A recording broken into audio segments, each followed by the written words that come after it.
Hello friends. Glad you are with me in another tutorial video. This video is the fifth part of the complete After Effects software tutorial. I show you the role of keyframes in After Effects software and I hope you enjoy watching this video. If you have not seen my previous videos in this field, you can watch the previous videos from the link that is displayed to you. I invite you, if you have not subscribed to my channel yet, please subscribe to my channel and click on the bell to be informed of the new videos uploading as soon as possible. If you have a friend who can find this content useful, please share the videos with him, and if you like my videos, like them. Let's go to the fifth part of the complete After Effects software tutorial.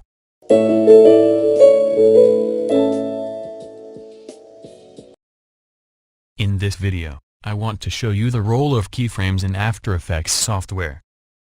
As mentioned, the smallest unit of time for showing a movie is a frame, and each second of the movie can have a certain number of frames depending on the type of composition. For example, PAL format displays 25 frames per second and NTSC format 30 frames per second. Using After Effects software, you can take control of each of these frames and edit your video accordingly. In order to be able to change some features of a movie in a frame, a feature called keyframe is used. In fact, the keyframing feature allows you to separate the selected frame from the rest of the movie frames and make the changes you need on it. By definition, keyframe allows you to make the changes you need to different parts of a video. Using keyframes, we can easily create the animations we need in After Effects software.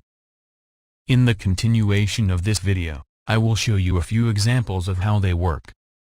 In the first example, I want to show you the role of keyframes in controlling the transparency of the contents of a layer over time. To do this, select one of the composition layers. As you can see, the display of the contents of this layer starts at 5 seconds and continues until 15 seconds. When CTI reaches the 5th frame, the channel logo is displayed, and when the CTI passes the 15th frame, the logo display stops.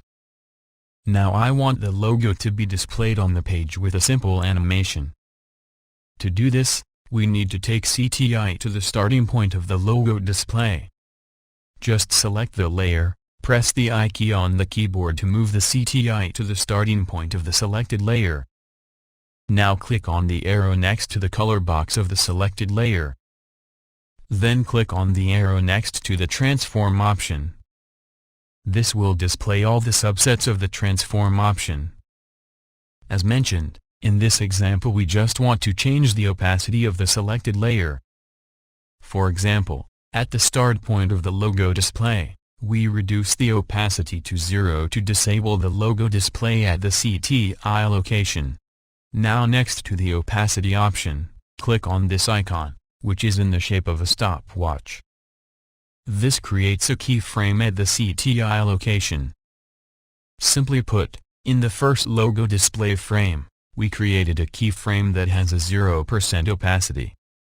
Now move the CTI forward slightly in the timeline. Of course, you can also use the time codes to move the CTI exactly to your desired location. Important note, if you change the opacity option on the frame on which the CTI is located, a new keyframe will be created at the CTI location due to the activation of this icon. For example, here we increase the opacity to 100%. By doing this, the software creates an animation by calculating the distance between these two keyframes, in which the logo display starts from the fade mode, and after a while in the second keyframe, it is clearly displayed on the screen. One of the things you need to know about keyframes is that by creating 2 or more keyframes, you can easily move between them. Clicking on this icon will move the CTI to the previous keyframe.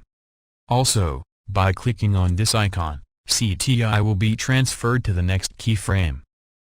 Important note, if the CTI is exactly on a keyframe, you can delete the current keyframe by clicking on this option.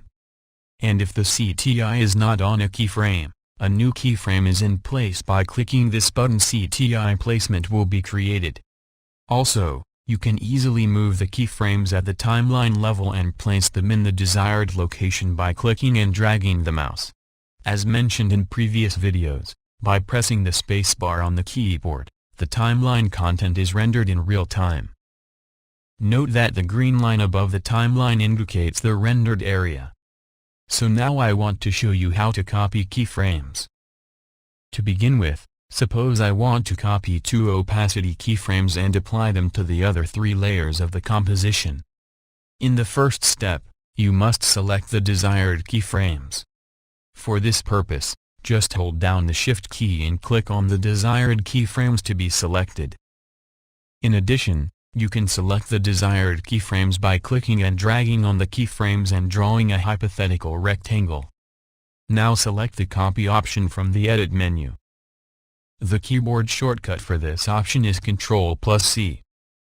I hide the subdivisions of this layer.